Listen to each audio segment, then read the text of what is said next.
Hello humans, Batsy here with another create video from the SMP.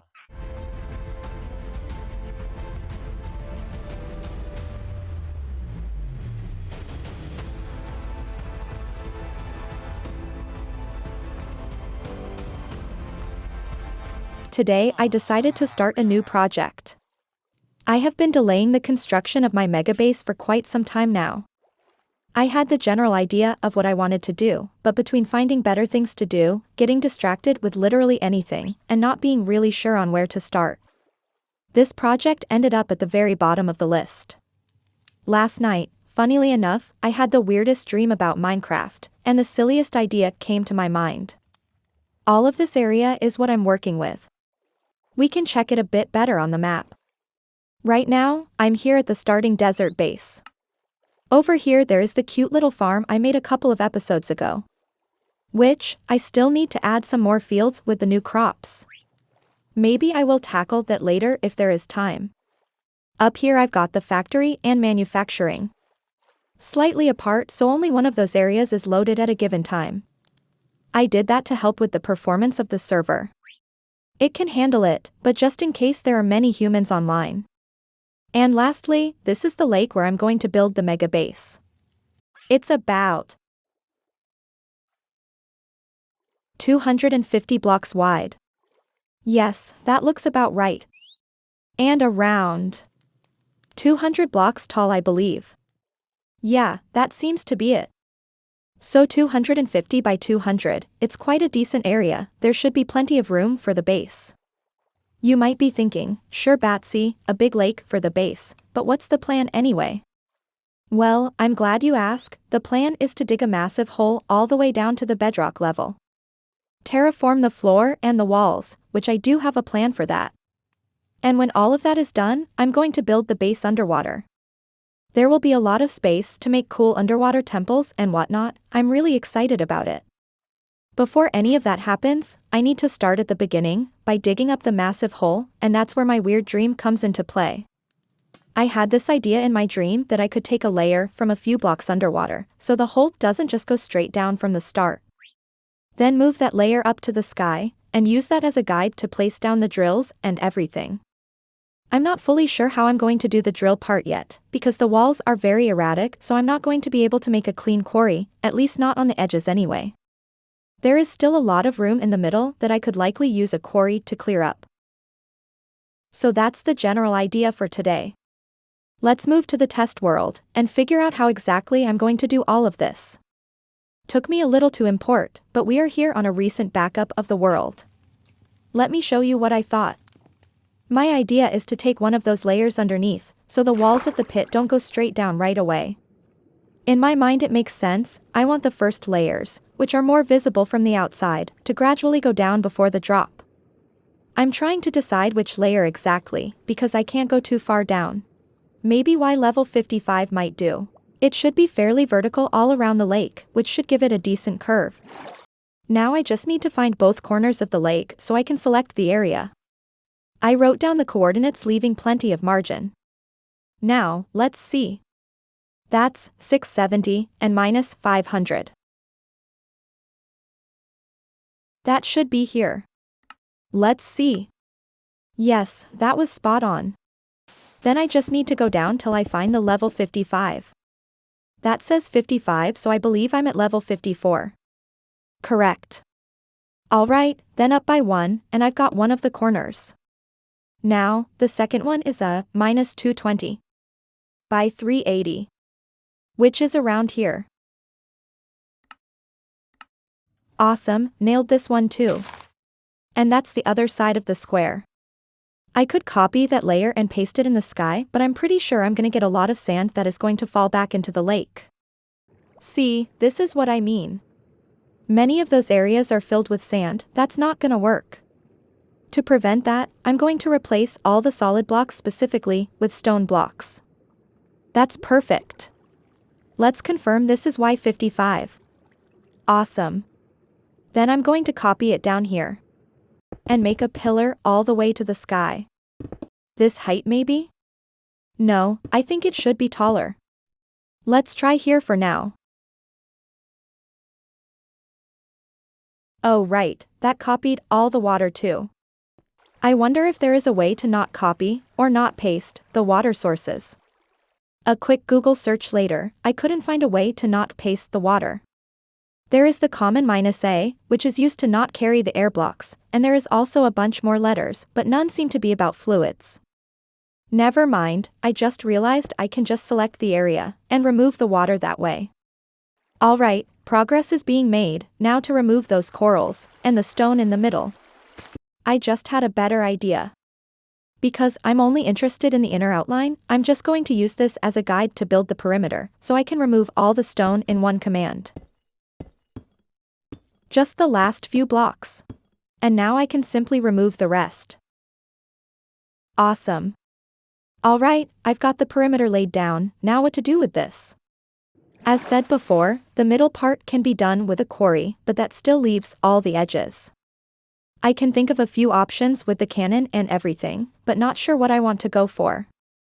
Because filling up all the edges with drills is probably a bad idea, right? Yeah, this looks a bit ridiculous, I'm not gonna lie. I mean, is it that ridiculous? It's certainly going to mine following the edges. And drills will probably be quicker to mine with than what the cannon can do. Not even counting about how many schematics I'm going to have to use, that would take ages. No, I think drills are the funny answer. But, how many drills am I even going to use for this entire perimeter? Before getting into that, I decided to mine a little bit with it, and it's doing a pretty decent job. It will take a little bit to reach bedrock, but picking the height level 55 was the right decision, that curve looks really nice. I think I will spare the humans to see what comes next. I'm going to fill up all the edges with drills, leaving a square or something in the middle. I'm going to try to be as close to the edge as possible, but I reckon I'm still gonna use a bajillion drills in here. I'm going to see you all in a little bit when all the drills are in place. While I'm gluing this together, I wanted to take a moment to talk with the humans for a bit. Lately, I've been re-evaluating the way I think and how I decide things. Might come up as a surprise for some, but I actually really love PC modding. I think people do some really awesome things, and I always wanted to get into it. The reason I never did it's because, at the end of the day, I don't really need any of that. Even if it's just a couple of euros, if I don't need it, why bother? But because of that mentality, I never really do anything I'm passionate about, because I always end up feeling like I don't really need any of it. That mentality combined with an absolute lack of motivation is what crippled me the most in life. It's a very deep pit that I'm actively trying to climb out of. To get out of that mentality, I've decided to do a little bit of modding on my PC. It's not going to be anything crazy. I always loved the idea of having a small and compact PC. For that, I bought myself a 𝐋𝐢𝐬𝐬 from Cooler Master. It's the smallest PC case I could find that can still fit an ATX motherboard. And of course, I also like the design a lot. I also found out about Etsy. I knew people offer custom things in there, but I always thought it was mainly decorations and handmade stuff. I never realized how many cool custom PC things there are. I'm still not going to spend a whole lot on it, mainly because, well, I don't have a whole lot to spend. But, once I move all the components to the new case, I'm going to get myself a couple of neat little details to fit inside.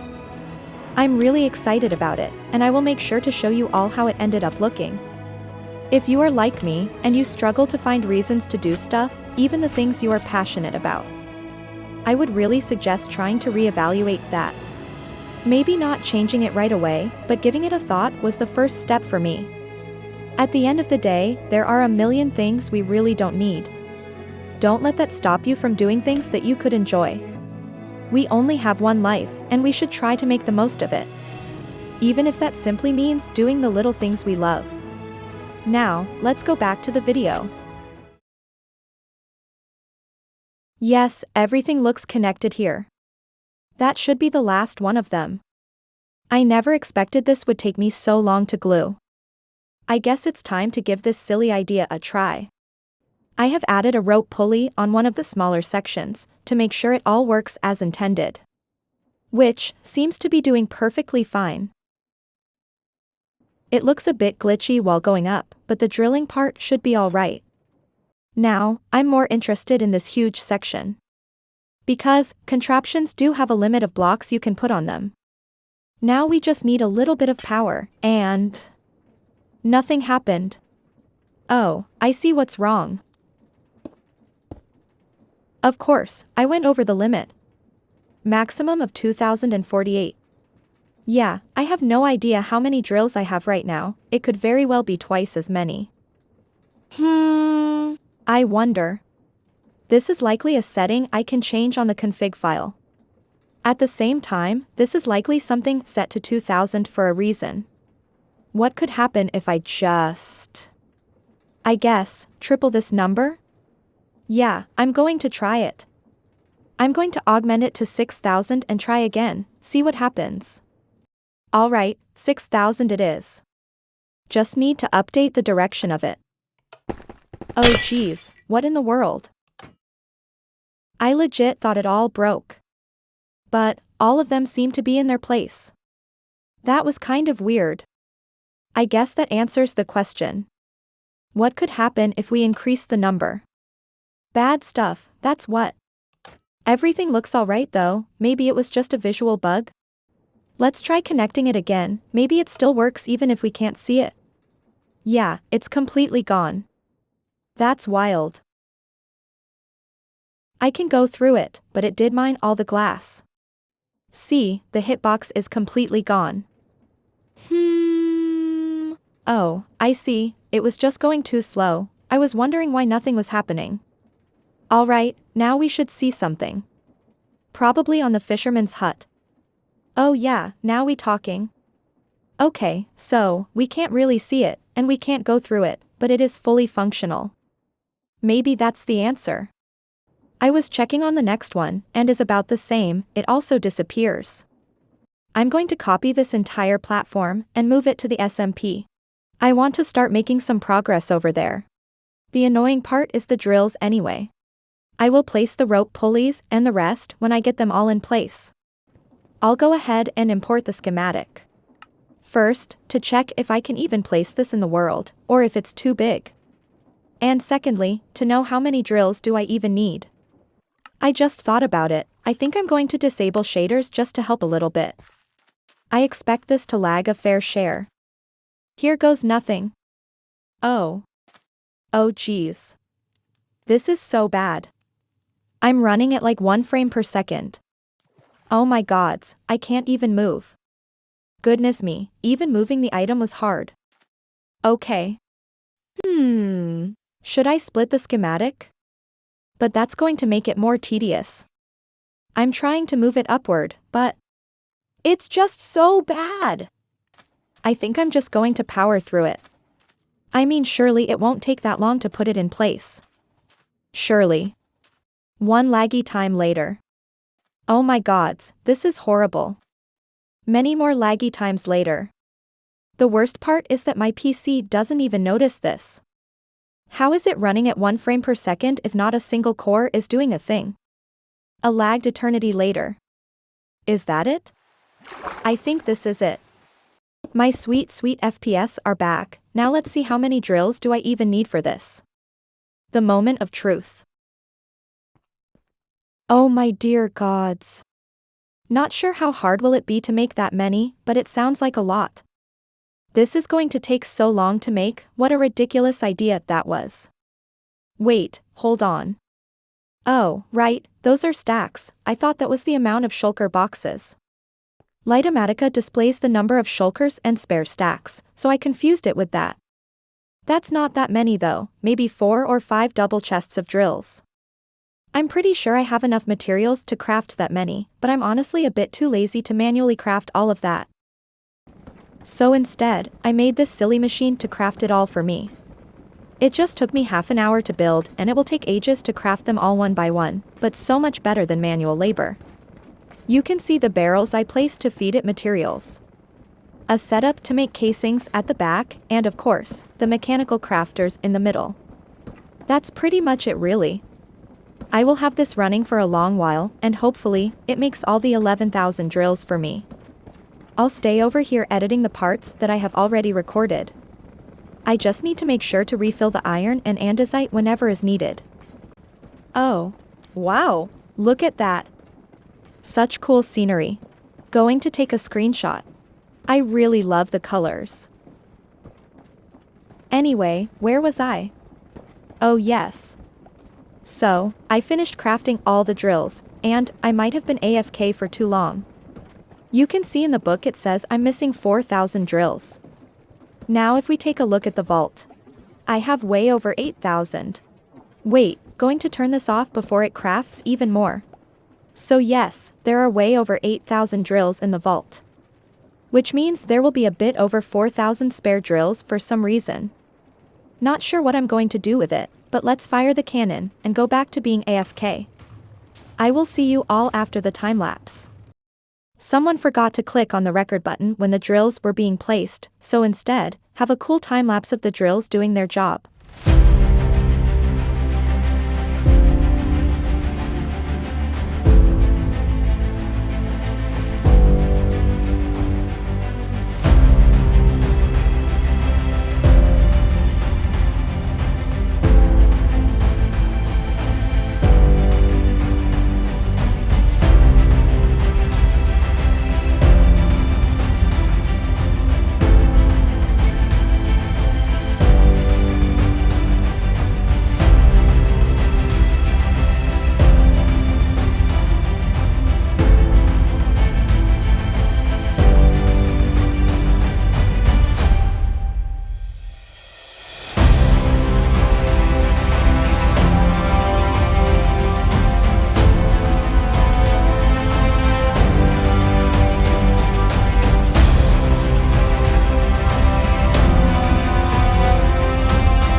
Oh my gods, what have I done? I mean, who could have done such a thing? Wow, some rude humans here breaking other people's walls and stuff, yeah. But, I'm so nice, I'm going to fix it for them, even though I definitely didn't miscalculate the quarry and ate the wall with my drills. I mean, someone's drills. Probably. Oh lords, I don't even have good blocks on me.